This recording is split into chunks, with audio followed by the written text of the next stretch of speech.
Now it's on. Got it. Good afternoon.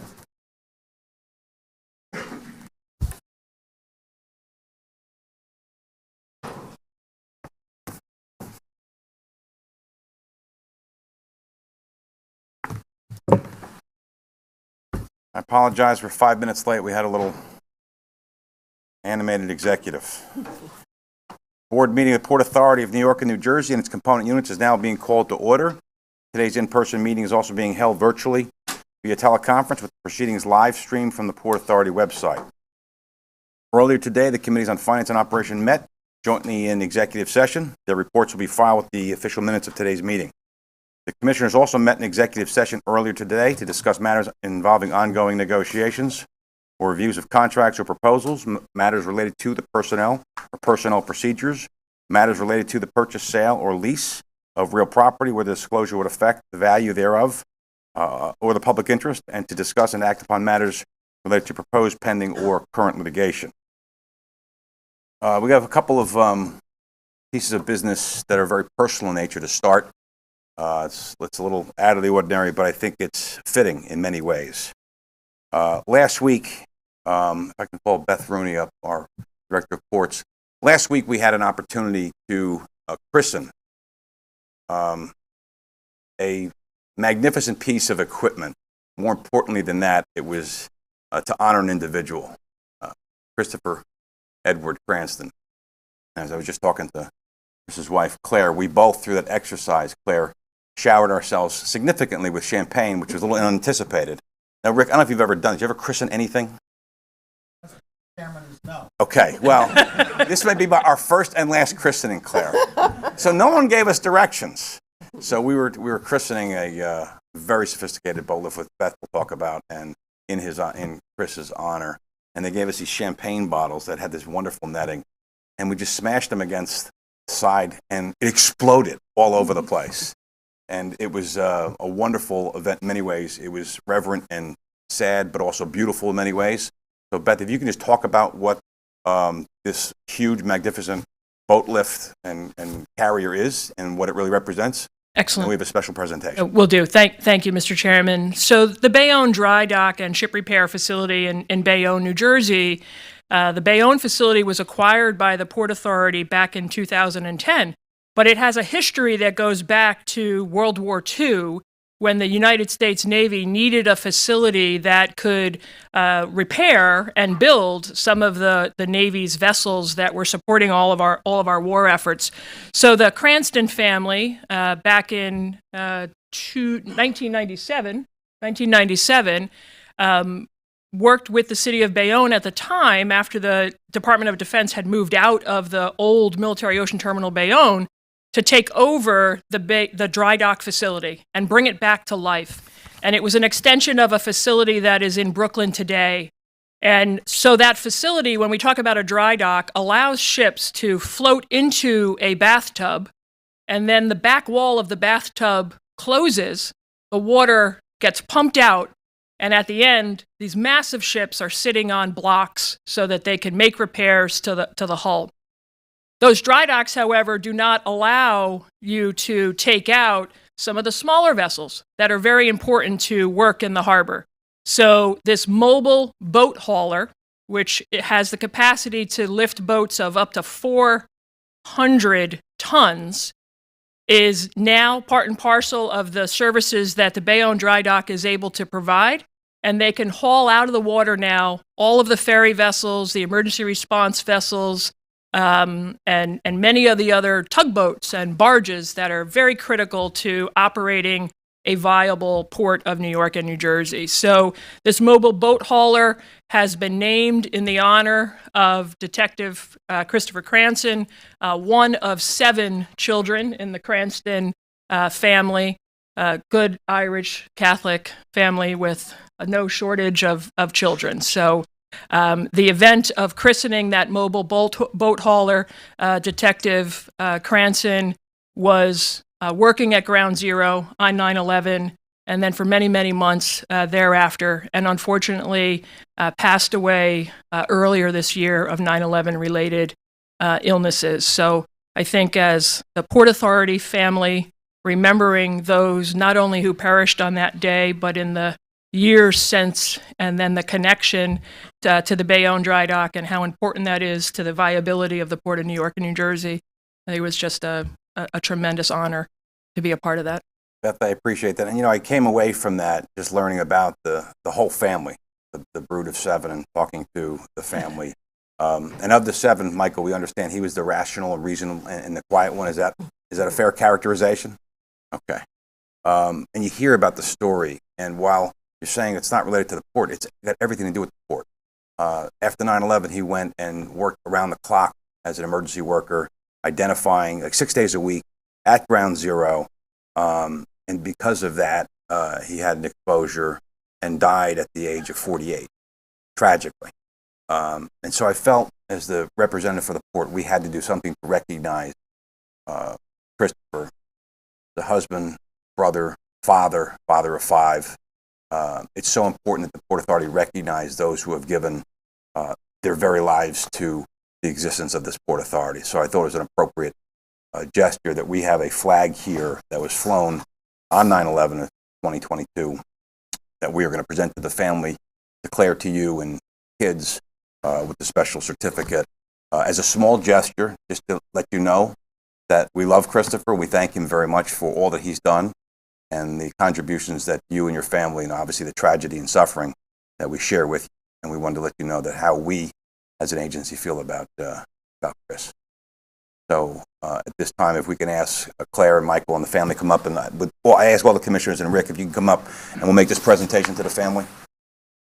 Probably behind this podium, I guess would be easier if you don't mind.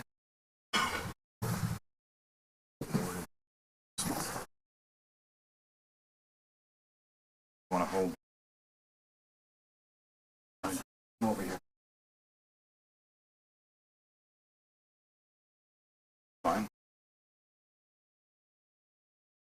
Claire and the entire Cranston family, on behalf of the Port Authority, I want to present the flag, magnificent box, to you in memory of Chris. Back to you.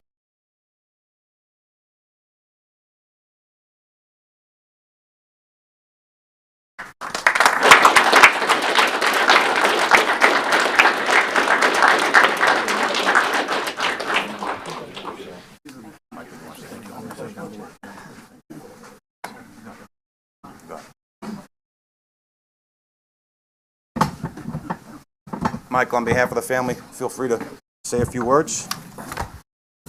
Thank you, Chairman. On behalf of Bayonne Dry Dock, as well as the Cranston family, we've been dealing with the Port Authority since they came over in 2010, and the engineering and the legwork between the Port Authority folks as well as the Bayonne Dry Dock folks. I tell you what, it's a public-private partnership that we did to get that done. We put a lot of money in. The Port Authority has supported us with funds. They've supported us with the lease extension, professional people to deal with. This was the largest boat hauler when it was designed in the world. Currently, it's the biggest one in the Northeast. We were, depending on how you calculate it, we calculate metric tons. People in Florida are doing it with regular tons. We think ours might be a little bit bigger, but that's an argument for another day. But it does support a tremendous amount of activity in the port. A lot of my customers have had to go to Norfolk. They've had to go to outside of the area to get their vessels repaired. This gives them the ability to do it here in the port. So it's a very important piece of equipment. And on behalf of our family, this is a very, very touching moment for us. I think my brother would be, extremely honored, as well as my mom, who also recently passed away, who's looking down on us. So thank you to the Port Authority. It's well appreciated. Thank you. At this time, I ask everyone to stand for a moment of silence for Christopher.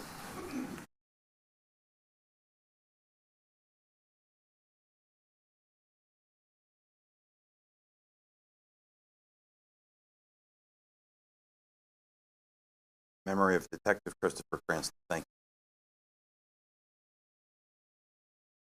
you. All righty, the next bit of business, it's kind of odd this is happening, Commissioner Menendez. It seems like we only got to know you. It is with great pride Robert, really great pride. Got to meet you during this process a couple of years ago.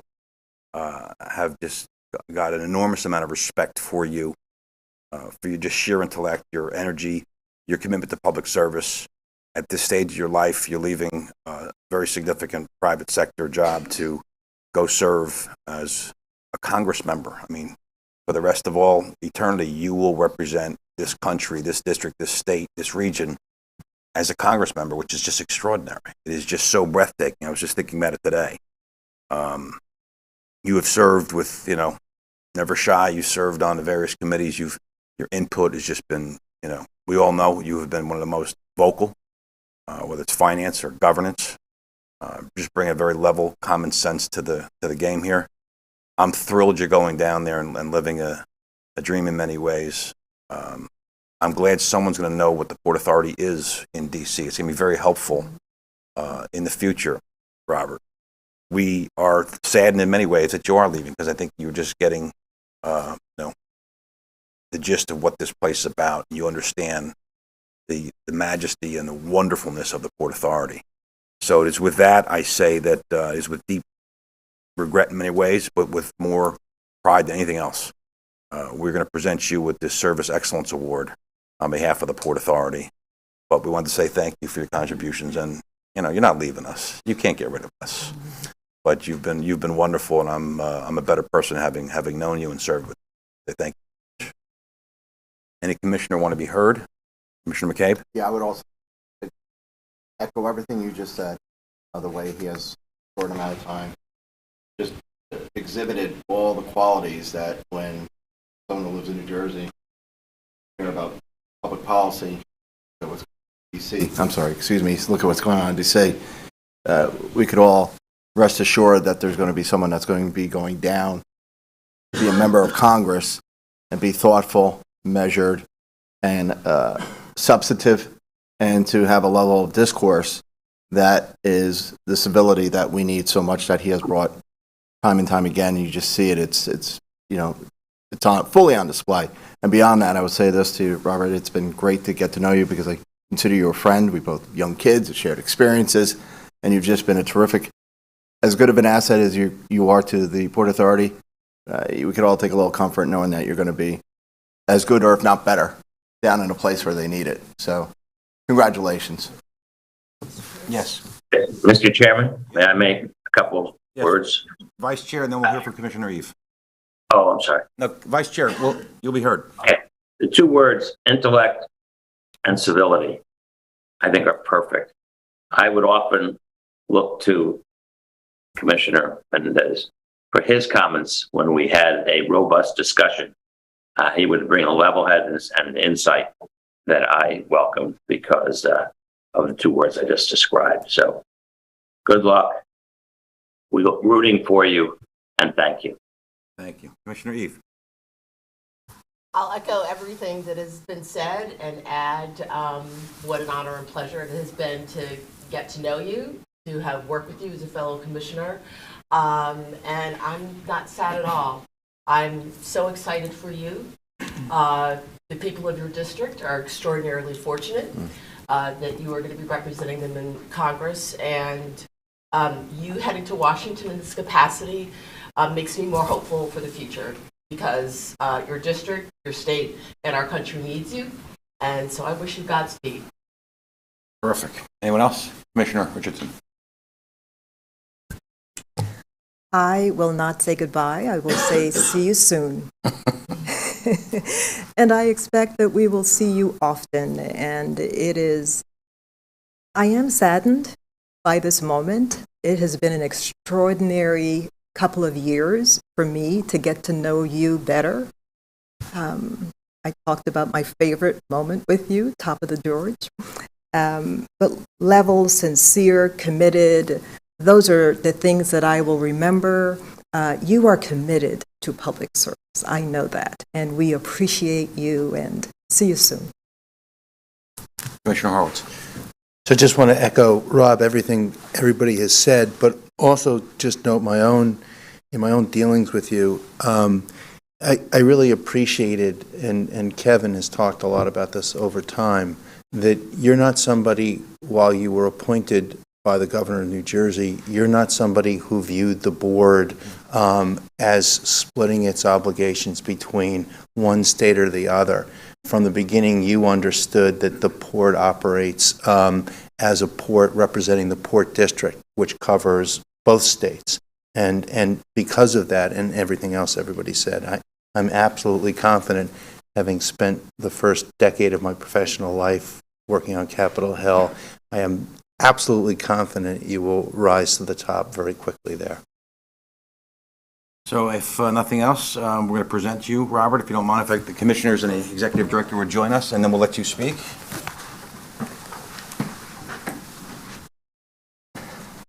Robert, Rick, you want to hold that part? Robert, on behalf of the board, here's your Service Excellence Award. No one deserves it more than you do, and I'm sure you're going to hang it in your cubicle in Congress, or your office in Congress, and don't be a stranger, my friend. Congratulations, job well done.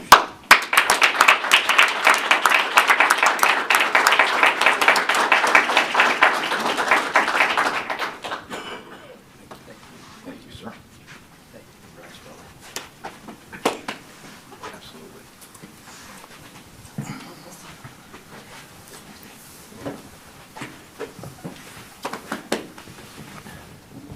And we now are going to hear from our Congressman-elect, Robert Menendez. Well, thank you, Chairman. Thank you for your friendship, for the time that I've had the honor of serving on this board, your stewardship of this board, to the Vice Chair as well. To my fellow commissioners, it's been a privilege getting to call you my colleagues in this capacity. You all are exceptional individuals, and fortunate to share a dais with you, fortunate to share a meeting room with you, and to watch you serve this region and to learn from all of you has been quite the honor. Obviously, thank you to Governor Murphy for giving me this incredible honor, which I've tried to make the most of every day I've been able to serve in this capacity. It has been the most incredible honor of my life. I'm extremely thankful for it. And I'm thankful for it because of people like Rick Kine. He's an exceptional public servant. Watching him lead this agency is something that I will take with me for the rest of my days. And for the entire professional staff, I'm hopeful that you all know how I feel about you in the short amount of time that I got to be here, but the short duration of my stay here will be short in comparison to how I carry you all with me in my future endeavors. Speak of you in a way that you are all deserving of as public servants to this region. I will always try to amplify the work that the staff and all of the employees do here because it is incredible. It truly benefits the region. You all are public servants in such a meaningful way, and you do such incredible work to move this agency and its mission forward. And that is something that I will always make sure that I do my best to amplify so people fully appreciate what happens here at the Port Authority of New York and New Jersey. And I look forward to being a partner moving forward. I'm going to continue to wave at the officers at all of the crossings like a maniac from my car because I do consider myself Port Authority family. So when I see you all, I'm not waving you down. I am just really happy to see you. So it is a little bit bittersweet. I have loved my time here more than I could have ever imagined. But that feeling is because of all the people here who make this agency what it is, and I'm so fortunate to have been a part of this agency's incredible history, and look forward to being an advocate for it moving forward. So I thank you all so much.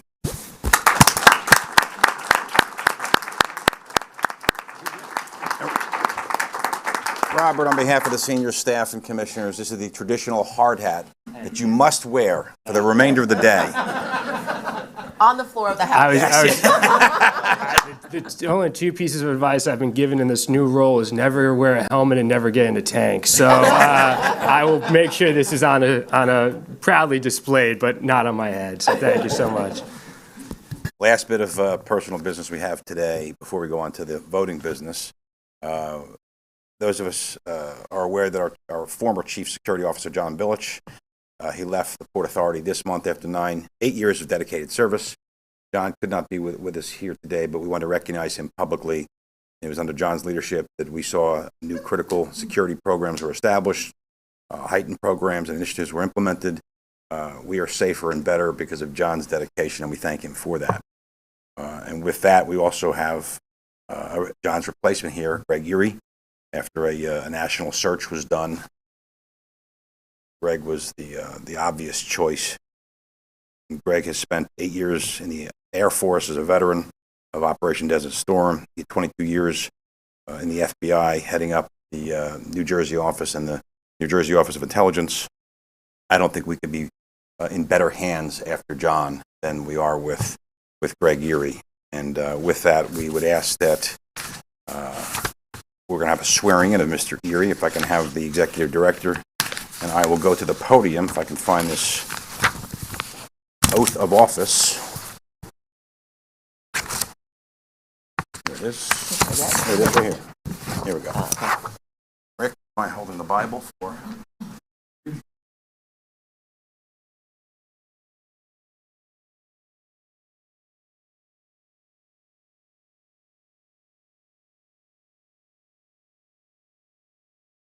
Right hand, your left on the Bible, and repeat after me. I state your name.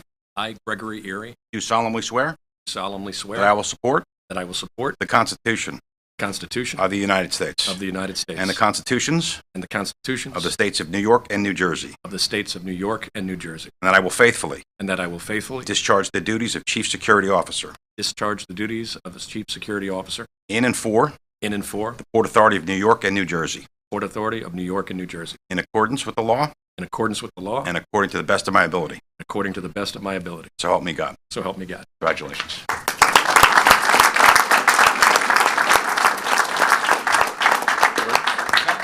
that it? You can feel speak for his color guard and the bagpipe shortly. Microphone is yours. Thank you, Commissioners. Thank you, Congressman. Thank you, Executive Director Cotton and Chairman O'Toole. I want to say when I got offered this job, it was daunting. And having sat through the executive session of the commissioners today, it didn't alleviate any concerns I had about how daunting it was. It's amazing to see the breadth and depth, and I knew that when we went through the interview process of the port. And as Detective Cranston, as a fellow 9/11 first responder, we defend our two states, New York and New Jersey. It's very personal to us. And this opportunity to continue that public service along with this team, which has a legacy of, as I learned yesterday when I was over in the Port Authority Police Department, is probably the only entity within the United States that has survived 3 terrorism attacks on it. That legacy is important to maintain. You have my word, everyone here, that I will do the best of my ability on this team, which I am very impressed with, to continue that legacy and that story and protect everybody so they can do all the critical work that they do. Thank you. Thank you.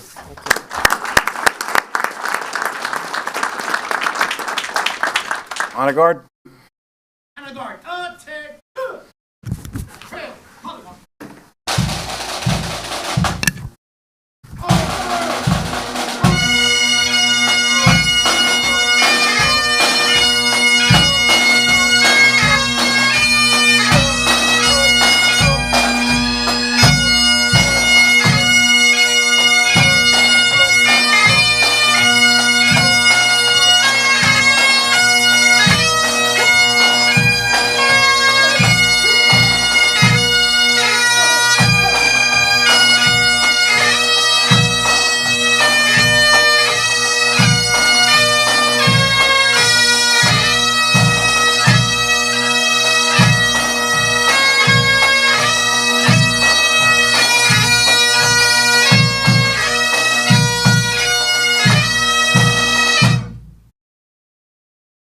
Honor guard. Present.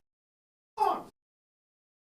Oh, say, can you see by the dawn's early light what so proudly we hailed at the twilight's last gleaming, whose broad stripes and bright stars through the perilous fight, all the ramparts we watched were so gallantly streaming, and the rockets' red glare, the bombs bursting in air, gave proof through the night that our flag was still there.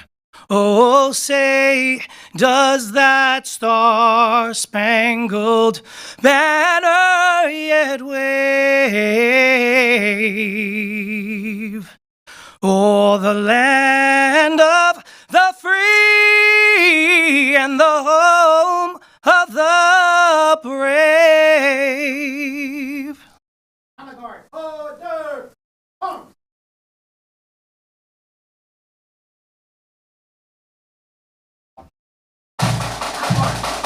Colors.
Okay. Some way to start a meeting. Feel free to. Thanks, Cranston folks. Good seeing you.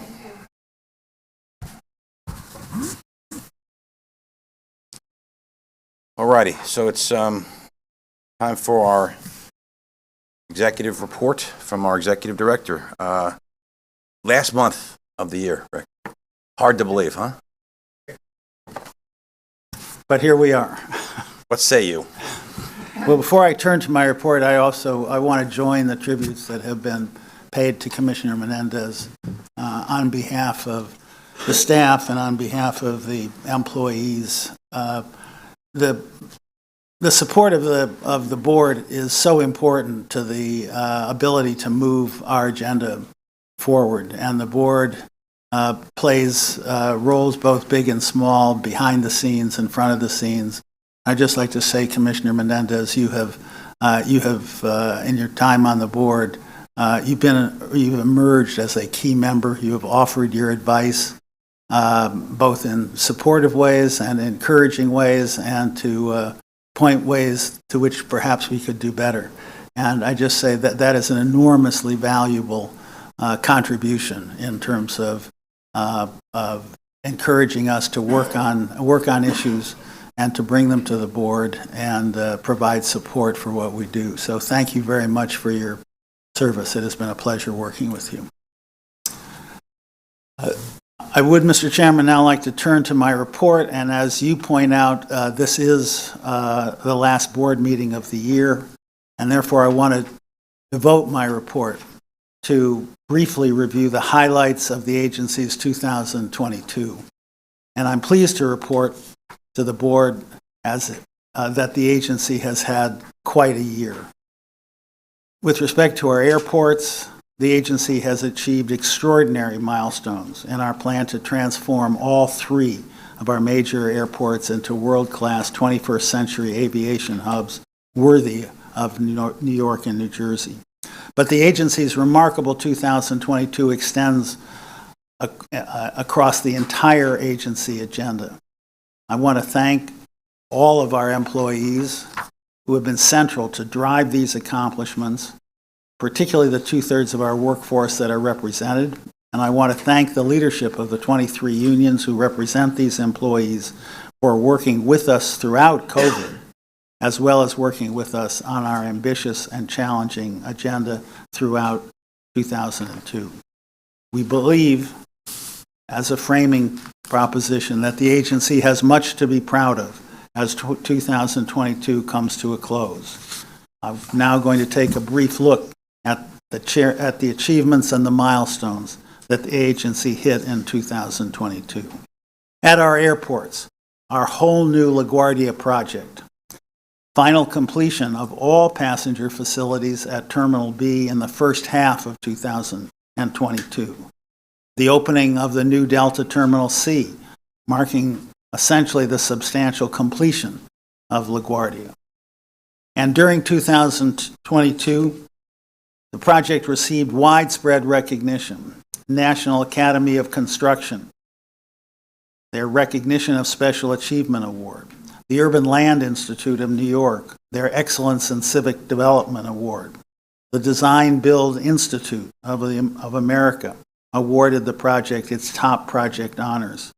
And last week, NYC & Co., the tourist agency, the visitor agency of the City of New York, awarded the project its Visionaries and Voices Award. In November, we celebrated the construction completion of an absolutely magnificent new Terminal A at Newark Airport, which not only included the completion of the terminal, but the opening of 2,700 new parking spots in the parking facility constructed across from the terminal, with the consolidated rental car facility to open in a matter of months. And the first passengers will pass through New Terminal A right after the turn of the year. In addition, the agency awarded a contract to one of the top global architecture firms to develop a Newark Airport vision plan to plan the next steps in Newark Airport's transformation. At JFK in 2002, we reached financial close on the two largest components of our JFK transformation plan. We reached financial close in June on a $9.5 billion new Terminal 1 deal and broke ground on that project in September of this year. And we reached financial close 3 weeks ago on a new $4.2 billion Terminal 6 deal. And with this deal-making now concluded on these two terminal projects, Terminal 1 and Terminal 6, all four terminal projects comprising the JFK Transformation Project, which will drive $18 billion of investment. All projects, all elements of that plan are now moving forward. An extraordinary achievement for the agency. And a final punctuation point, on December 1st, JFK opened the expansion of Terminal 8 with British Air moving into new quarters, a symbol of the entire project moving forward. In terms of our customer experience priority, our three major airports in 2022 achieved the highest ever cumulative score on the most respected passenger survey in the airport industry, the Airport Service Quality Survey. We're not yet where we want to be, but travelers, the public whom we serve, are now beginning to tell us that we're on the right track. Turning to our tunnels, bridges, and terminals division and the new Midtown Bus Terminal project, the current Midtown Bus Terminal is still the poster child for legacy infrastructure that has long passed its useful life. But we are hard at work to change that, and we made significant progress in 2022. Intense planning work on the bus terminal replacement project moved forward on preparing the draft environmental impact statement. It is now 80% completed. We completed consultation with the construction industry to obtain feedback and guidance on how to approach this large construction project. In 2022, we selected Foster & Partners and Epstein & Sons as the new master architects for the project. And we have been, in 2002, undertaking extensive consultation with the community and with city partners in preparation for the construction to start. Also at TB&T, we marked the installation, the final installation of all electronic tolling. In fact, 5 days ago, it is fair to say that the agency completed this $500 million project to convert to cashless all electronic toll collection at all 6 Port Authority airports. Specifically, in 2022, the agency completed the installation of state-of-the-art AET equipment at the George Washington Bridge in July and at the Lincoln Tunnel in December. And this brings to an end an extraordinary 90 years of cash toll collection at the agency's crossing.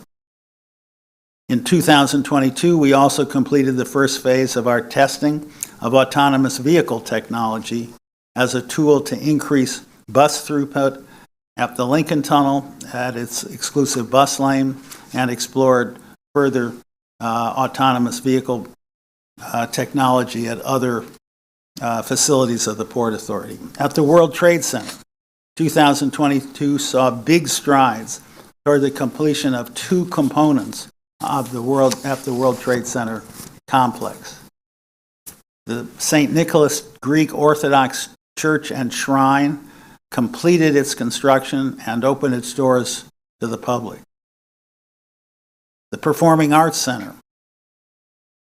nearly complete as a matter of construction, and opening coming next year. 2022 also saw, in the wake of COVID, a vibrant relaunch of pre-COVID campus activations and events. And it is now again a center of activities in Lower Manhattan, and most recently, it had a highly successful set of outdoor screenings of the World Cup. At PATH, the agency made major progress on the PATH 9-car train project, which will enable a 40% increase in capacity for the Newark to World Trade Center line. I don't think there's another railroad in the country who can achieve a 40% increase in capacity with a single project. This involved completing platform construction at 6 stations. It entails or begins the arrival of 70 new rail cars to support this service, and the testing of that 9-car service fully underway, with the goal of beginning actual service as early in 2023 as possible. And PATH received in 2022 the American Public Transportation Association's Outstanding Public Transportation System Achievement Award. At the seaport, our port hit record volumes month after month and became, in the second part of 2022, the busiest port in the United States.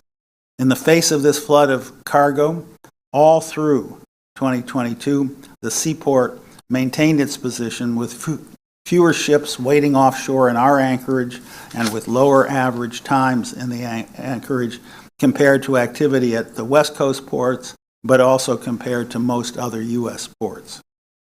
Aggressive action by the port in support of maintaining this fluidity included the implementation of an empty container fee to incentivize the removal of empty containers, and that has contributed substantially to the fluidity of the port. In addition, the seaport implemented an electronic booking system for all public berths at the port. We have continued to maintain our priority and focus on diversity, equity, and inclusion. We expanded our MWBE 30% contracting goal to non-construction contracting activities across the agency, and this year we hit 27% of all agency spending with MWBEs across all categories, and we're on our way to our 30% goal.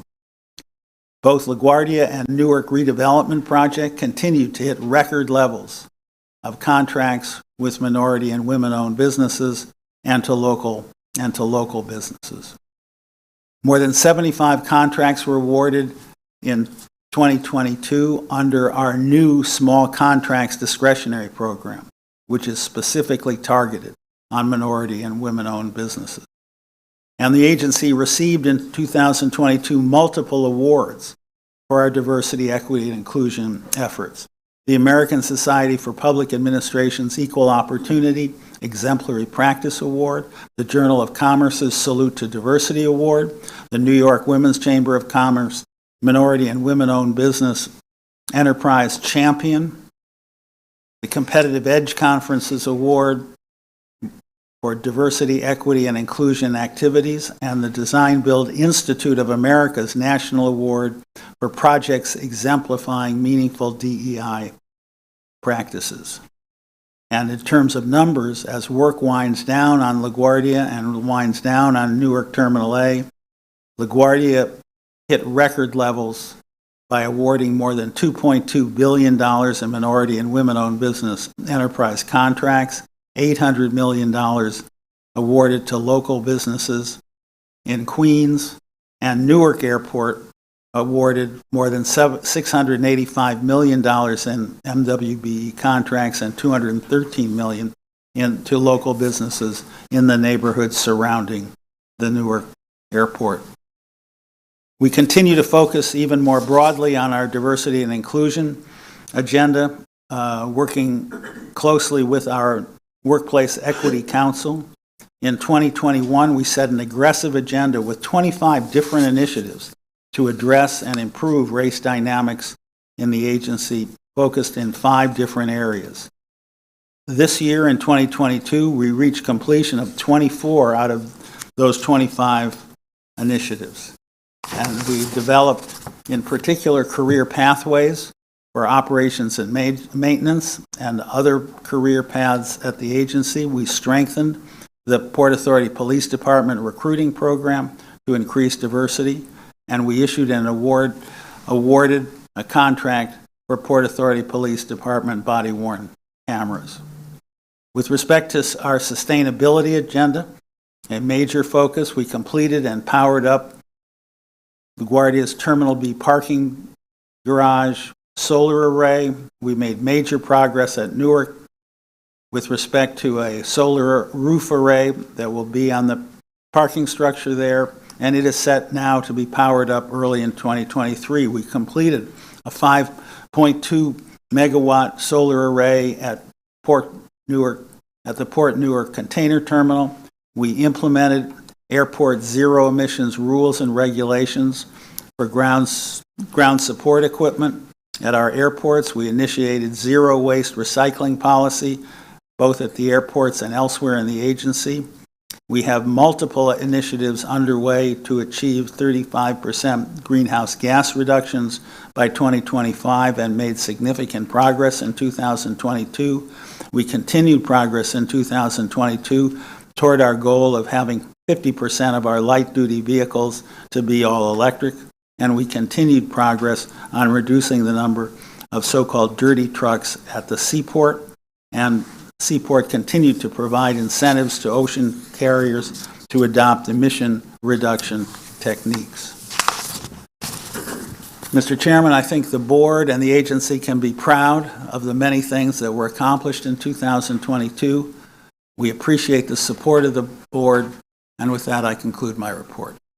Thank you, Rick, and thank you for taking every one of the single-space points I was going to say at our year end. So I'm going to have to wing it just a bit. So, end of the year, I think it's time to kind of recognize where we are. And sometimes to, figure out where you are, you got to figure out where you've been and I guess where you're going. So, most of us, Rick, you and I came here in 2017 with a fairly significant, aggressive agenda.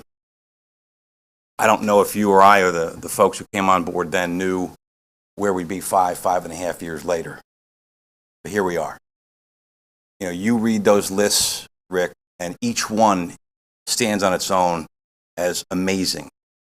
It's astonishing. The $30 billion of spend redoing the 3 airports is absolutely mind-numbing to think about that. And when we came in, You saw the rankings of our 3 airports. They were terrible. And now you're seeing with the investment and the time and the expertise and the state of the art, JFK, LaGuardia, and Newark, they're now rising up in those ranks, and you know what's the changes being affected. You've seen all of the improvements, rail, sustainability, tunnels, bridges, roadways, infrastructures, airports. It's amazing. And Rick, it's amazing, and I say this, and you're not going to want to hear this, but this place is led by you. You have always been that for the last 5 years. You know, people in the years past have talked about Austin Tobin being the father of Port Authority. I say this without any bit of snarkiness or, you know, this is real. Like, Rick has redefined this place. And it has been an absolute honor, Rick, to work with you. And I say this with no humility of it. I'm the chair. It's really a figurehead. Rick, you're the doer. We forged a partnership 5 years ago. And I don't think either one of us knew how it was going to work out, but here it is. And so I turn to you, Rick, and say, I know we're halfway through our tenure. We promised to be here for only 10 years, but we're halfway through. I get it. There are so many great things that have been accomplished. And this collaboration of these commissioners, you, senior staff, the 8,000 employees, have allowed the true potential of the Port Authority to be unleashed that has been building for 100 years. Forget about the setback during the years of the politics of 20 years ago, 10 years ago. This place now, we said we're going to try to hold this magical space as long as we can. Because there's so many things that have to get done. There's so much promise to this place. And finally, it's happening. So on behalf of all of the commissioners, Rick, I say to you, you are the single greatest public servant I've ever worked with. And I would say beyond that, you are the single greatest, the most inspiring leader I've ever worked with. And all of those things that we talk about and touch and do and feel and hope for, aspire to, is because what you have laid the groundwork. You're the leader here. Amazing. I thank you for everything you've done, Rick, and what you continue to do. And we have so much to do in the next year and the next year. So thank you. On behalf of the port, on behalf of the state of New Jersey, New York, thank you. I turn to the commissioner. We don't often say this. My vice chair, Jeff. I'm here. Thank you, Jeff, for being the whisperer, to be the Mr. Everything, my little consigliere, my big idea. Like Rick, Jeff, you're just amazing. Jeff, you were just amazing. I wish you were here to feel this. This is the day that we all kind of look around with the commissioners, and we all came from different walks of life. I didn't know any of you, very few of you, 7 years ago, 6 years ago, 5 years ago. I knew Kevin, but besides that. There's a reason why the governors and politics and circumstance have brought us here today, to kind of realize all of this greatness, to kind of lead the way. And it's so cool. It's so magnificent. Everyone, all the commissioners, and this is to my fellow commissioners, my 10 fellow commissioners. I dropped each of you a personal note this week from my heart to say, what you have done and contributed individually, your expertise, your specialness, thank you. It's overlooked sometime by others. It's got to be recognized today, individually and collectively. I don't think we're ever going to see this type of partnering, this type of sharing, this unification of both New York and New Jersey. Who would have thought it 6 years ago? And it's a tribute to my fellow commissioners helping foster this wonderful partnership. Heartfelt thank you, each one of you for doing it and leading the way. Wouldn't be done without. So when Rick reads about the list of 2022 and the accomplishments, I say it is the year of aviation. It is the year of seaports. It is the year of tunnels and bridges and terminals. It is the year of PATH. It is the year of World Trade Center. It is the year of sustainability. It is the year of diversity, equity, and inclusion. This is the year we celebrate the excellence of the Port Authority. This year, we celebrate the excellence of the Port Authority and its history, and it's the promise of the future. 2023, the big plans, huge plans we're going to do together. Terminal B is coming. It's coming. Bus terminal, by the way, Happy birthday, bus terminal. 70 years today. It turns 70. We've got big ideas. We've got bold ideas. I need the energy of everybody here, every Port Authority employee, every commissioner, every senior staffer. Take a breather for next week or so. And you come back in January, because 2023 is going to be the biggest, baddest year we've ever had. It's going to be magnificent. It's going to be gargantuan. It's going to show the true vision, what they talked about in 1921, what we can do. You'll see it in its final and finished glory in 2023 and 2024. I sit here and I was driving in today, I said, I can't believe I'm still doing this thing. This is the coolest ride of my life. To see people who are absolute professionals doing what they do. So to my commissioners in New York and New Jersey, thank you for all that you've done. And let's continue to work together and get it done in 2023 and 2024. Thank you, Appreciate Mr. Chair. Mr. Chairman. Vice Chair. I think I have four things I want to say. First of all, on behalf of all my commissioners, you are not a figurehead. Your wife might think you are a figurehead, but all of us know that you're not a figurehead. Second of all, the letter you sent me, and I assume you sent to each one of us. I showed it to my wife, and she wrote back 3 letters. Wow. She was very impressed. So thank you for your letter. You really made me look good with my bride. Third of all, I want to quote Huntley Lawrence at the Christmas party. He said, he never wants to speak after you.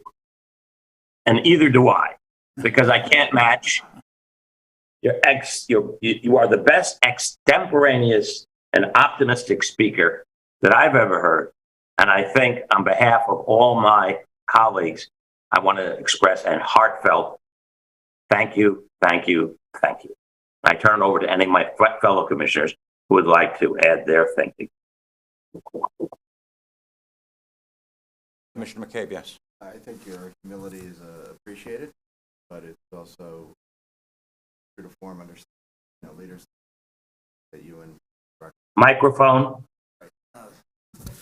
I said leaders lead, and the humility is appreciated, but I do believe that the work that you and the director have done in tandem is appreciated, and the outcomes speak for themselves. And to the both of you, thank you for continuing always to put the best interest of the consumer, as you like to say, Rick. It's the consumer experience at the forefront, and the same to you, Director. Very much so.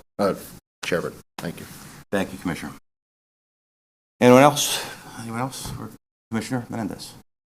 I just want to, reiterate the incredible stewardship of this agency. I also just want to highlight that we were able to do this incredible amount of work for the region during extremely turbulent times.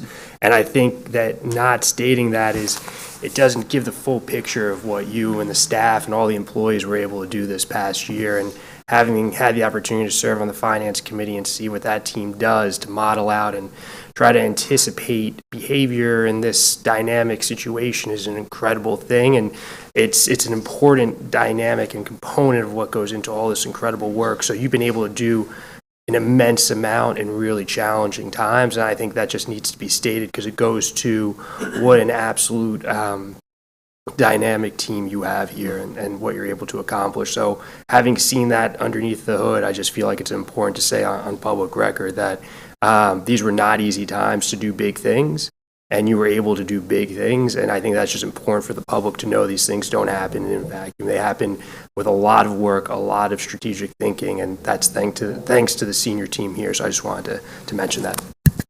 Commissioner Eve? I want to echo everything that's been said, and particularly to underscore the comments of Commissioner and Congressman-elect Menendez. All the extraordinary work done with respect to our assets that have been central and will continue to be central in strengthening resiliency of this entire region, restoring the economic strength of the region, not just for New York State and New Jersey, but beyond, and restoring the vitality of the region I mean, just to think that we were the epicenter of the pandemic less than 2 years ago, and more than 60 million people are going to be visiting New York City this year. That's just one example, and that wouldn't have happened without all the great work that you so well articulated in 2022, but also in 2021, which was an extremely challenging year. So echoing all the comments of my colleagues and the vice chairman, to thank you, Rick, for your unwavering leadership. I just don't know how you do it. And you, Mr. Chairman, for leading us all and being such an extraordinary partner to our fearless executive director. Thank you, Commissioner. Commissioner Horwitz. So, Rick and Kevin, we see you guys all the time, and we do love working with you, and you're inspirational. But I also think it's important, as we look at the year end, to say thank you to the staff that we see regularly, the senior staff, but to all the people that we don't see, that you, Kevin, and you, Rick, lead.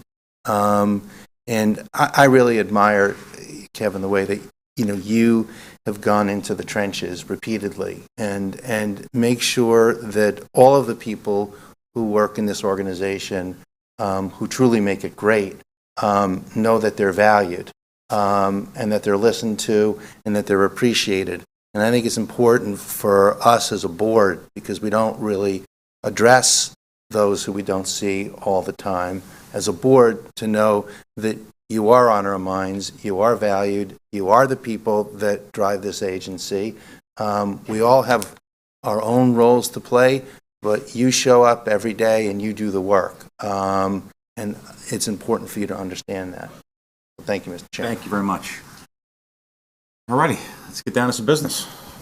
Appreciate those comments. Our next order of business is a presentation from our Chief Financial Officer, Libby McCarthy, who will review the proposed 2023 budget. This budget is being posted on the Port Authority's website through December 11th for public comment. Our Chief Financial Officer will provide an overview of the nature of the comments received as part of her presentation, and we will defer voting until after the speaker's program. Libby? Thank you, Mr. Chairman. So, good afternoon, all commissioners. I am going to just walk through our proposed 2023 budget, which we are going to request that the board authorize at today's meeting. So, I am not able to see if the presentation is up. I am assuming yes, it is. Okay, I apologize for that.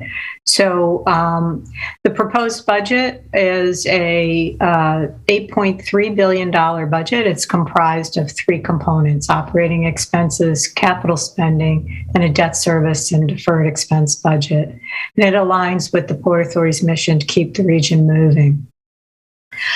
Key highlights of that budget are that it funds the largest security budget ever of the Port Authority of nearly $1 billion, including funds to continue to strengthen the agency's cybersecurity posture. It provides nearly $3 billion in capital spending to invest in 21st century facilities, dedicates $17 million for new technology, customer experience and employer of choice initiatives, and provides nearly $2 billion for operating our facilities with an emphasis on customer experience. All of this was accomplished through a responsible and deliberate allocation of the agency's resources in a challenging economic environment. We could go to the next slide. Just hold on 1 second, Lib. We're just, we got delayed for a second. You can just wait for 1 minute. We can put the screen sharing app back on. Hold on. No problem. We can see you, Libby. Good.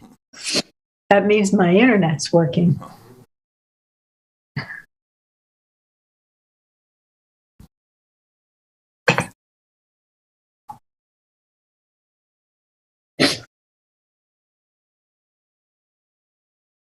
Which page are we turning to, Libby? If we could go to the the bullet points proposed 2023 budget overview? Yes. Okay, we're here. Okay. All right, I take that back. So again, I'm not seeing that, but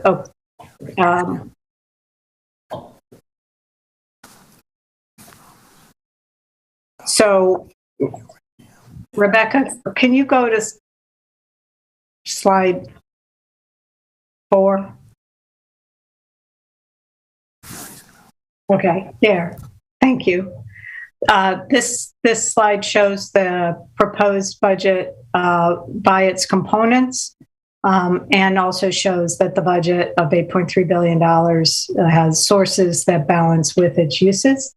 I'm going to walk through the various components, starting first with operating revenues. So if we could go, Rebecca, to slide 6.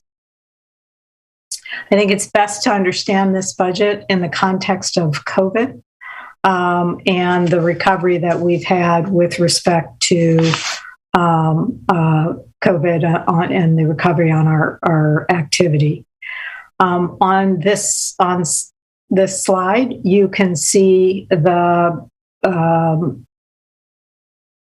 aviation activity on the left and the port container activity on the right.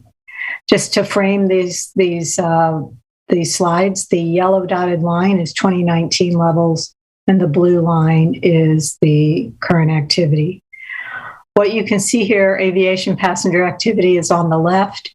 And as Rick reported in his report, we have seen strong recovery of aviation passenger activity in 2022, and we expect that activity to be in excess of 2019 levels in 2023, and to be at 102% of 2019 in 2023. Port container activity, as you can see on the right-hand side of this page, is well above 2019 levels and has been that way since the 2020. And that record volume activity that Rick mentioned, but also we expect that high activity level to continue into 2023 to be at 122% of 2019 levels in that year. On this next slide, we have the activity related to the tunnels and bridges and PATH. Tunnels and bridges is on the left and PATH on the right. Here you can see the tunnels and bridges has had a strong recovery and is really hovering just below 2019 levels this year at 99%.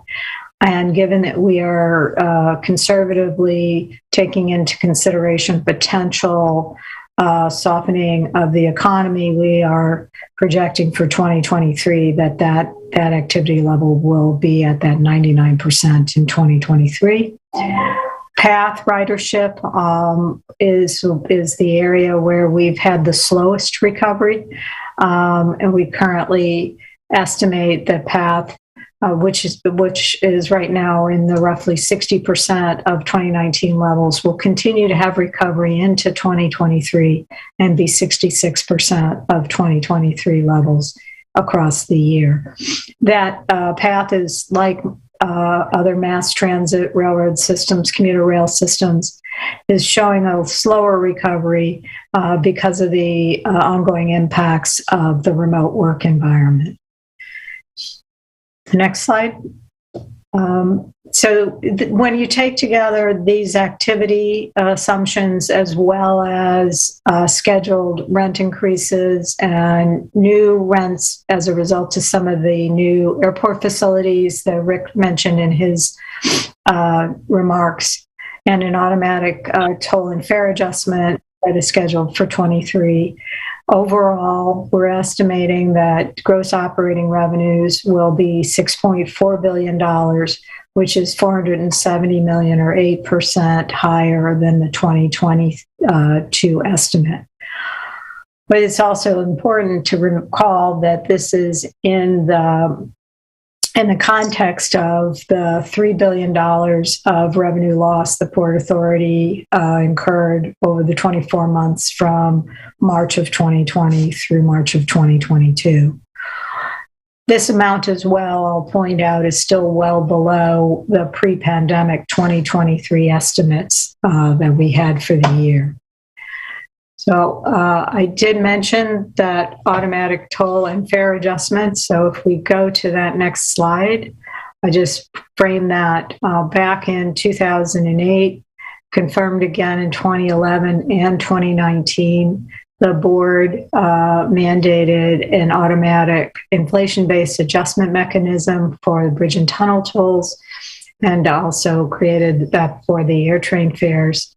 And that was based on a measure of inflation for the tunnels, bridge and tunnel tolls, when the cumulative effect of inflation reached $1 on the last, after the year of the last increase.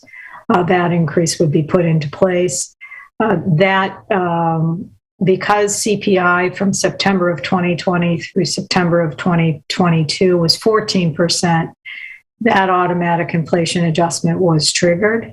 And we will be increasing tolls and fares, tolls effective on January of 2023 as a result of that. You can see on the right-hand side of this page the current tolls by auto type, Easy Pass, Peak, Off Peak, and Toll by Mail, and the new rates, which are all increasing by $1. It's important to note as well, though, that all discount programs will be continuing. Similarly, the AirTrains had a similar adjustment mechanism triggered by a cumulative effect of 25 cents. That was also triggered as a result of this latest inflation numbers, and that will take place in March of 2023. On to the next slide. Just given that summarizes the 2023 revenues, but let me jump now into the operating expense budget. So the core operating, the total operating expense budget is the $3.9 billion I mentioned, $3.7 billion. Of that, 3.6 is our core operating expense budget. That is, when we speak of core, that's really on the basis of the assets that were in place in 22 that remain in place in 23. We look to have an inflation-based adjustment on that. That budget, proposed budget, is 3.2% above the estimate for 2022. That's reflective of the ongoing activity recovery across our facilities, as well as the impacts of inflation. I think it's important to look at this, though, in the context of long-term inflation. And if you go back to 2019, pre-COVID levels, and look at the compound growth rate of inflation of the budget, on that equals a 2.8% compound annual growth rate, which compares favorably to the historic normalized inflation rates. So that's indicative of the strong discipline and actions we took as a result of COVID to control our expenses and to keep them into that compound annual growth rate of 2.8%. This next slide shows you the components of that operating expense budget. And I've already mentioned many of these components: the security budget, the sustainability and resilience, and the ongoing operating expenses. Moving on to the next components, we have as well, in addition to that core spending, proposed non-core spending totaling $80 million. Non-core spending is really comprised of two components. That's spending for new or expanded facilities that have larger footprints. therefore were not included in the prior budget. That totals $18 million for those facilities. And the list of the facilities that were included are here, many of which Rick mentioned in his remarks. In addition, we do include a category of spend, which is spending on projects that have specific revenue offsets and or capital offsets, and those will total $62 million in the 2023 budget. Moving on, the next component of the capital program is our capital spending budget. That totals $2.9 billion. You could go to the next slide. This slide just lists. I was going to go through many of the achievements that we accomplished in 2022 to put into context the 23 spending, but these are all items that Rick mentioned in his report. The one thing I would just point out, just for information though, is that we do have a beautiful picture here of the new Terminal A at Newark, as well as the parking and Conrack facility, which will be opening in the first part of next year. So move on to the next slide. I'll just talk a little bit about the budget. $2.9 billion, as I mentioned.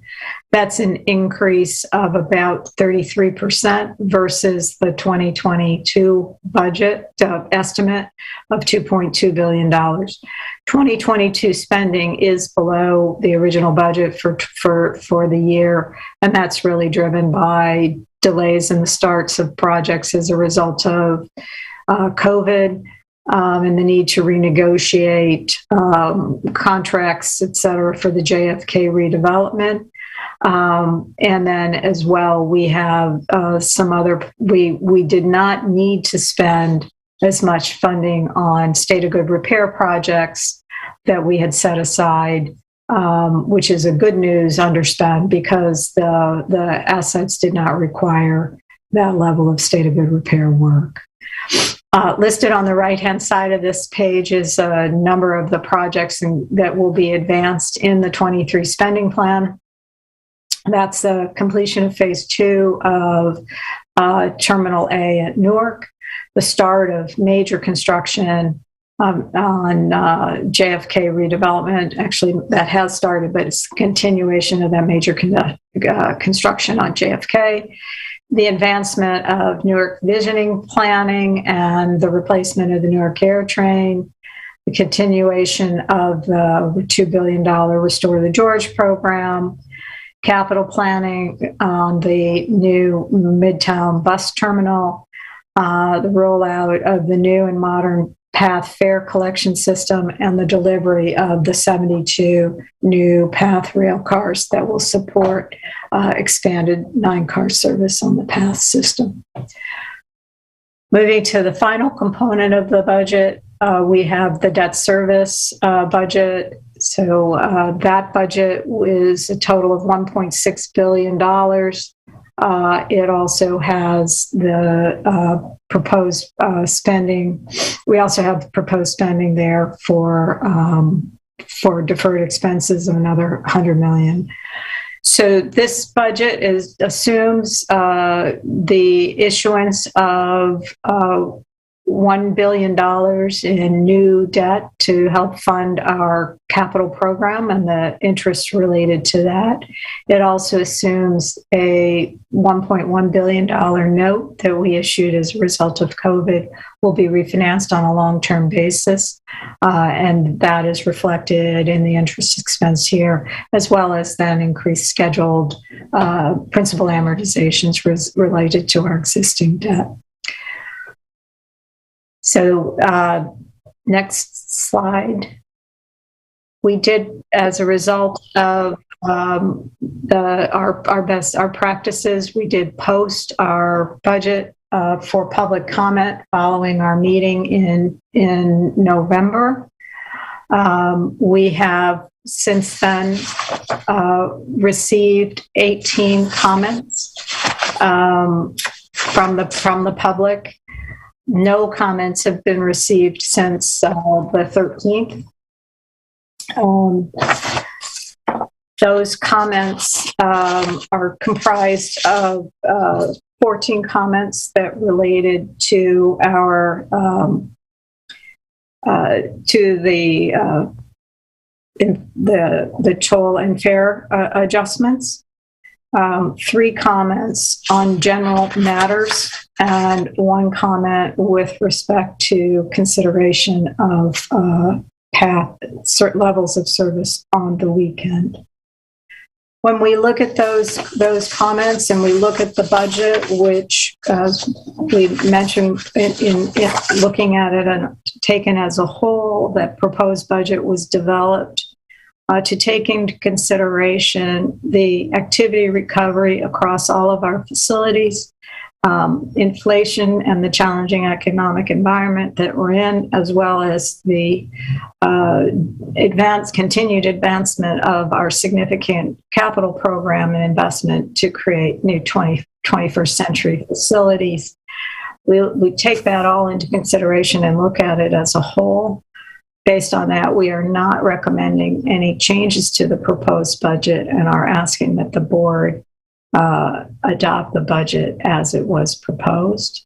So if you go to the next slide, I'll just summarize that once more as to our specific request. We are asking the board to authorize our $8.3 billion 2023 budget, comprised of $3.7 billion in operating expenses, $8.9 billion in capital spending, $1.6 billion in debt service, and $100 million in deferred expenses.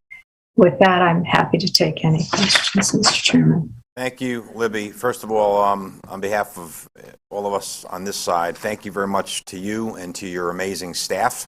The budget is challenging after a drop of $3 billion in revenue in the last 3 years. To have us sitting here today with a very responsible budget is a great credit to you. Libby, it is 12 months of work, 365 days a year you're at this, so we recognize it, and it's not getting any easier, but we do want to say thank you very much, much appreciated, all that difficult, all the long hours and long days, and we're here. Thank you, Mr. Chairman. Any commissioner want to ask any questions? And we're going to defer the vote until after we hear from the public. Rick, anything you want to add? Well, Mr. Chairman, I'd like to stress the point you just made, which is the organization works and has this budget process started 6 to 8 months ago, very challenging in the current environment, put together by the very hard work of the finance organization, but also with the line departments really across the agency in terms of taking our ambitious agenda and taking into account the challenging economic environment and coming out with a budget that collectively we believe is responsible but provides the resources to execute on our priorities. So I would pay tribute certainly to Libby and her colleagues in finance, but to everyone across the agency, to the senior executive staff, to all of the leaders throughout the agency, and again to all of the employees for being involved in the budget process, being responsive, exhibiting the necessary financial discipline, but also committing themselves to carry out our priorities. Thank you, Rick. Anybody else want to be heard? May I just echo some of the things that Rick said? But Yes, Vice Libby, once again, a prodigious accomplishment. And thank you to all who participated in it. All righty. Moving ahead, we're going to hear from our Chief of Major Capital Projects, Stephen Plate, and give us an update on the activities related to the bus terminal. 70 years.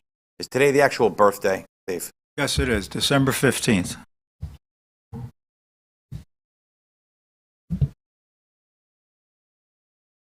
Good afternoon, Chair, Commissioners, Executive Director. It's good to see you all here today. I'd like today to take a moment and give you a brief update on the new Midtown Bus Terminal project. As you have challenged us, we have worked very diligently with our federal partners, namely the FTA, as well as many stakeholders. And today we're here to talk about moving forward in a thoughtful way, as you have directed us to do. Today we'd like to focus on early action aspect of the project, in particular deck overs, portion of the Dyer Avenue, which will provide a critical capability to maintain operations as we move into the next phase of the project.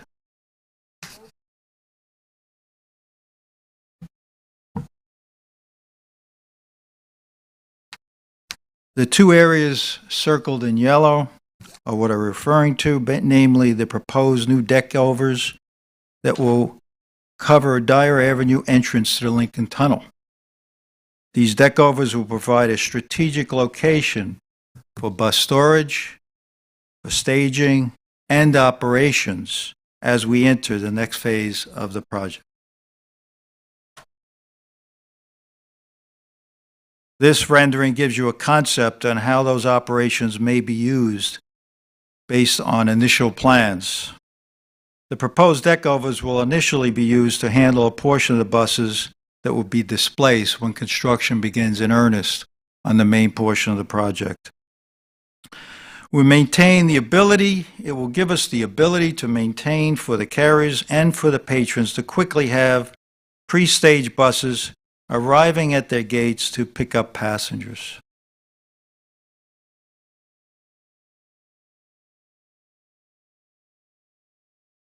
Once the new Midtown Bus Terminal is completed,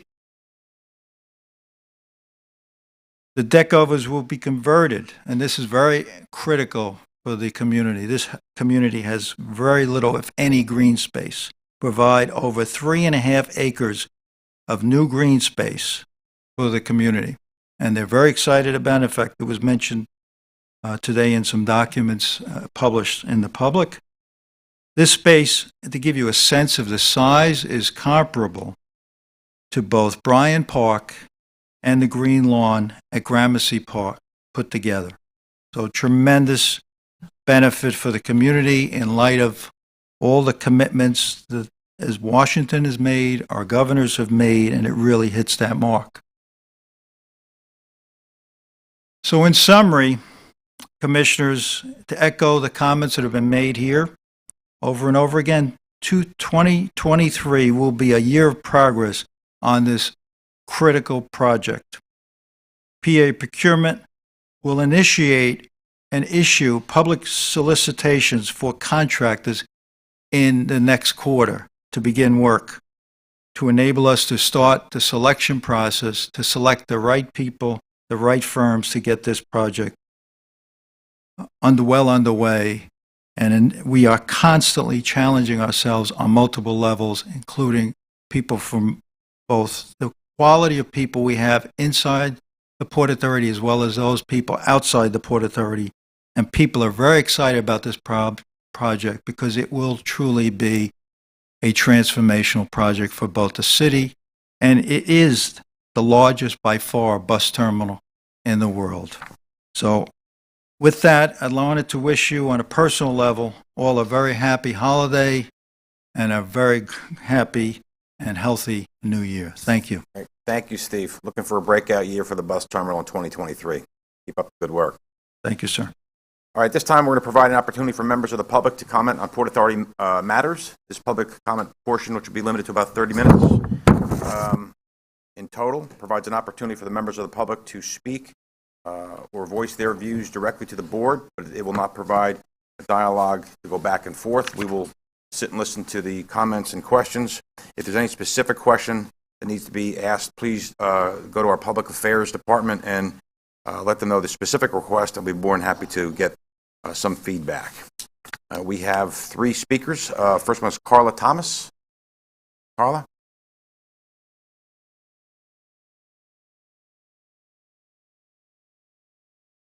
And if there's more than one speaker, please identify yourself. Yes, hi. Good afternoon, everyone. My name is Carla Thomas. I am the director of New Jersey Security Division of SEIU 32BJ. I want to say thank you all for giving us the opportunity here today to be able to get our voices out. We represent 25 security officers that currently works at and protects the George Washington Bridge. These security officers, guards, are licensed and trained professionals with years of experience in their field. And at the George Washington Bridge, and they are now worried about their livelihoods because the Port Authority has decided to replace them with toll workers being displaced by the transition cashless tolling. Their employer, Wisdom Protective Services, is a small business enterprise. They simply do not have enough work locations to absorb 25 security guards elsewhere. We currently have a couple of those officers here presently today. The Port Authority has the capacity to find more fair solution for all, one that does not push job displacement onto the backs of contracted security officers who have served loyally for years on often challenging posts. Today, we heard from the executive director and chairman about the accomplishments and the plans for 2022 and 2023. However, they forgot to mention how this progress affects the workers that we're sitting behind us. Sacrificing contracted out workers to benefit direct employee workers hurts the most vulnerable sections of the workplace. I do have one of the worker here today, LaToya Oates, who is going to speak on behalf of the other members of 32BJ. Thank you all. Thank you. LaToya Oates. Hi, my name is LaToya Oates. I am 40 years old and I live in Irvington.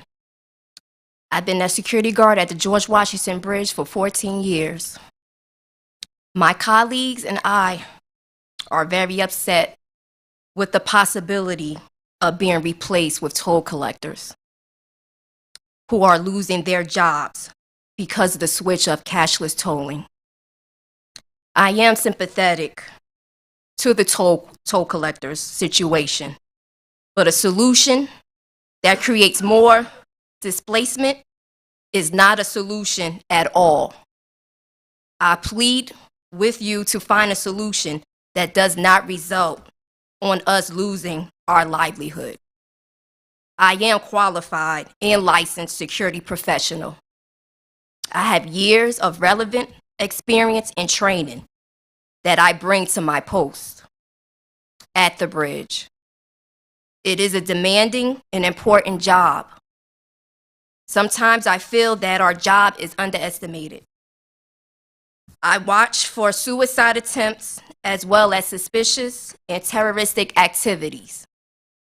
I carry out my role with pride. There are images that will never leave my mind, like the two just give me a second. There are images that will never leave my mind, like the two people that have seen jump off the bridge and end their lives out of hopelessness and desperation. My family and I depend on the good wages and health care and benefits I receive from this job. Please do not reward years of dedicated service by pushing me out of my job. I urge the Port Authority to find a way to help the toll collectors that does not displace the hardworking, qualified security workers that currently serve at the George Washington Bridge. We need our jobs too. Thank you. Thank you. Next speaker. I'm sorry. I want to say thank you guys and have a happy holidays. And you too. all the best for the New Year's. Thank you very much. Murray Bowden, our final speaker.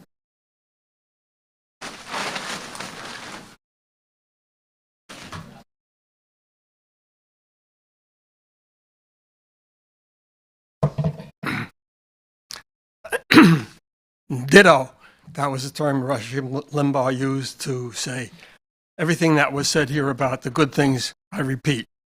Kevin, I apologize. I was wrong in asking you to take care of a lot of issues on road lines and stuff. Not your purview. Rick, you're the executive director.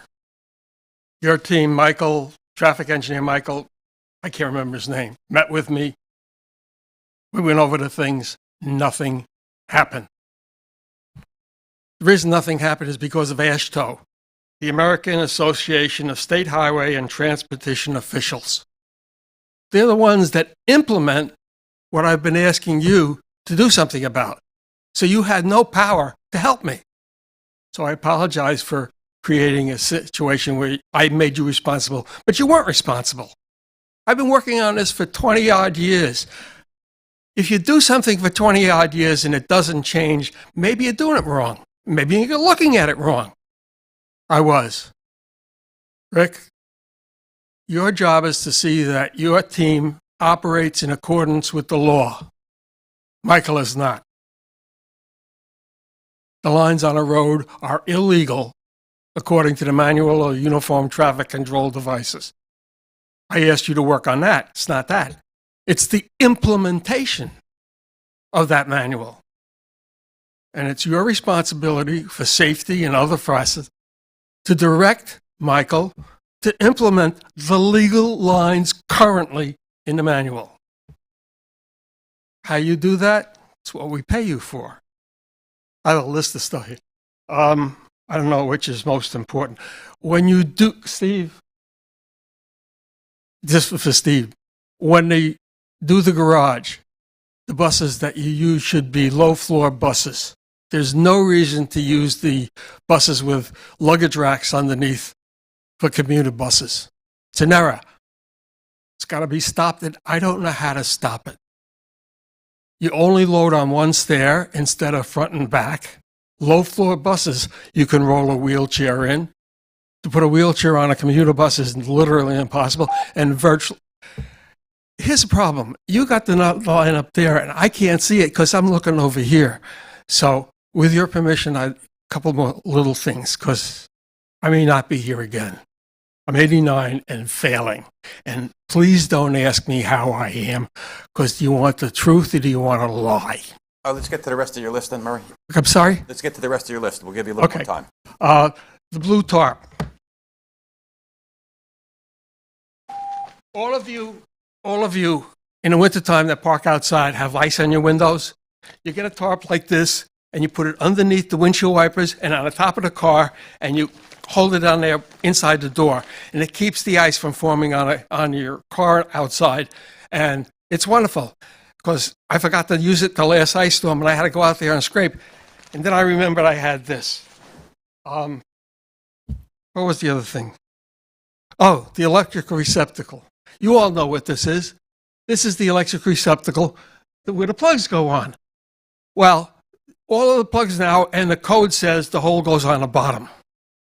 When you go home, look at how many of your installations have the hole on the top, which was 20, 30, 40 years ago. And electricians who've been doing this all their lives put it in this way.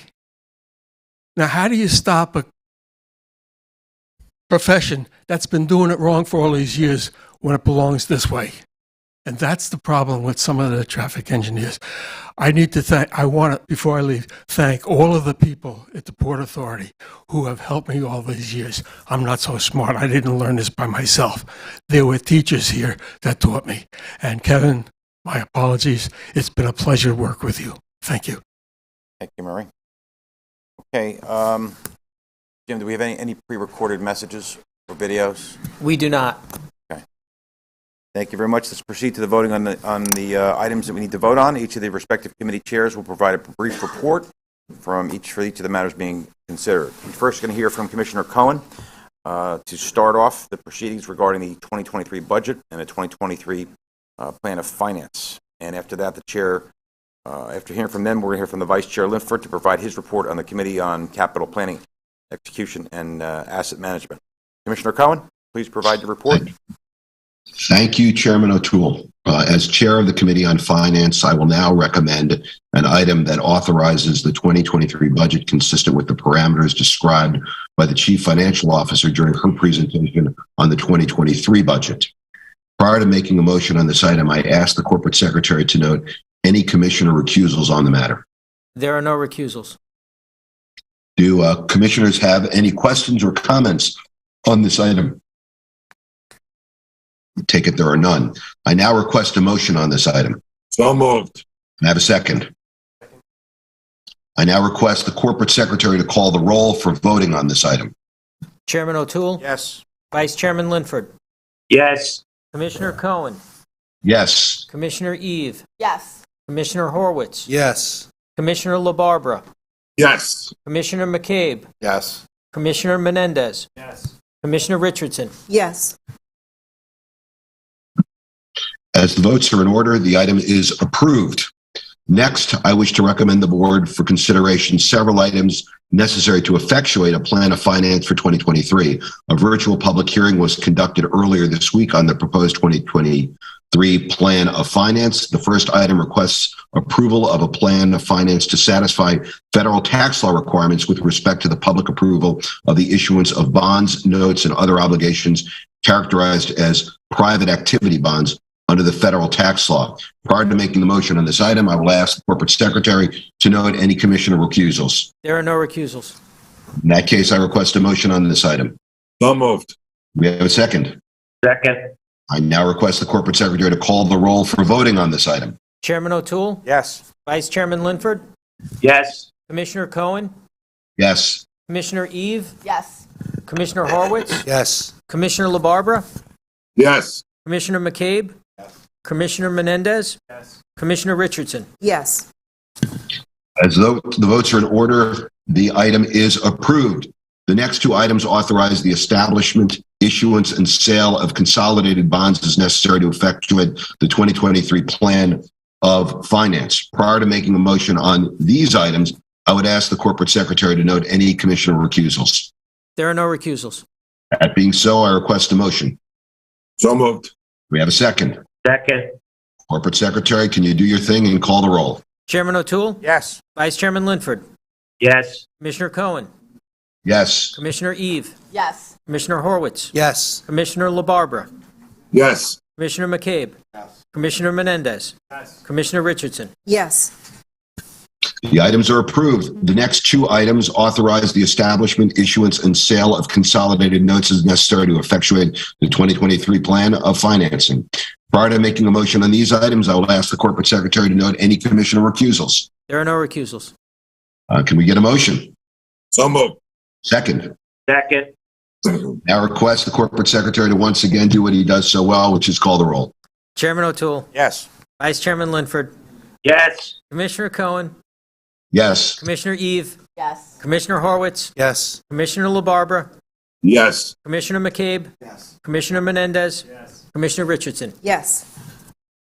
The votes are in order and the item is approved. I want to wish everybody a happy holiday. I apologize for not being with you. I echo all the sentiments about the extraordinary work of the last year, and I express my great appreciation and thanks to each and every one of you. Happy holidays. Back to you, Mr. Chairman. Thank you, Commissioner Cohen. Vice Chair Linford, may I have your report, please? Yes, Chair. As Chair of the Committee on Planning, Capital Planning, Execution, and Asset Management, I will now report on three items under the committee's purview. The first item authorizes approximately $1.9 million for Stage 2 planning to develop a project to rehabilitate runway 1-19 at Teterboro Airport. Prior to making a motion on this item, I ask the Corporate Secretary to note any commissioner recusals. There are no recusals. Do any commissioners have questions or comments on this item? Hearing none, I now request a motion on this item. So moved. Second, please. Second. Thank you. I now request the Corporate Secretary to call the roll for voting on the item. Chairman O'Toole? Yes. Vice Chairman Linford? Yes. Commissioner Cohen? Yes. Commissioner Eve? Yes. Commissioner Horwitz? Yes. Commissioner LaBarbera? Yes. Commissioner McCabe? Commissioner Menendez. Yes. Commissioner Richardson. Yes. The next item authorizes a $24 million project to replace the roofs on 3 Port Authority occupied and maintained buildings at Port Newark. Prior to making a motion on this item, I asked the corporate secretary to note any commissioner recusal. There are no recusals. Thank you. Do any commissioners have questions or comments on this item? I now request a motion on this item. So moved. May I have a second? Second. Thank you. I now request the corporate secretary to call the roll for voting on the item. Chairman O'Toole? Yes. Vice Chairman Linford? Yes. Commissioner Cohen? Yes. Commissioner Eve? Yes. Commissioner Horwitz? Yes. Commissioner LaBarbera? Yes. Commissioner McCabe? Yes. Commissioner Menendez? Yes. Commissioner Richardson? Yes. As the votes are in order, this item is approved. The last item authorizes the 4th and final phase of a project to rehabilitate the World Trade Center site's central chiller plant and river water pump station at a cost of $42.8 million. Prior to making a motion on this item, I ask the corporate secretary to note any commissioner recusals. There are no recusals. Thank you. Do any commissioners have questions or comments on this item? Hearing none, I now request a motion on this item. So moved. May I have a second? Second. I now request the corporate secretary to call the roll for voting on this item. Chairman O'Toole? Yes. Vice Chairman Linford? Yes. Commissioner Cohen? Yes. Commissioner Eve? Yes. Commissioner Horwitz? Yes. Commissioner LaBarbera? Yes. Commissioner McCabe? Yes. Commissioner Menendez? Commissioner Richardson? Yes. As the votes are in order, this item is approved. And Mr. Chairman, I just want to take this opportunity to echo Commissioner Cohen's comments, thank all my fellow commissioners, and thank once again Rick Cotton for exchanging robust comments with me all year long. Thank you, Mr. Executive Director. He's grinning from ear to ear. You should know that, Vice Chair. Looking forward to the next one. There being no further business, I ask for a motion to adjourn. So moved. Have a second? Second. All in favor? Aye. Aye. Aye. Wish everybody a Merry Christmas, Happy Hanukkah, Happy Kwanzaa.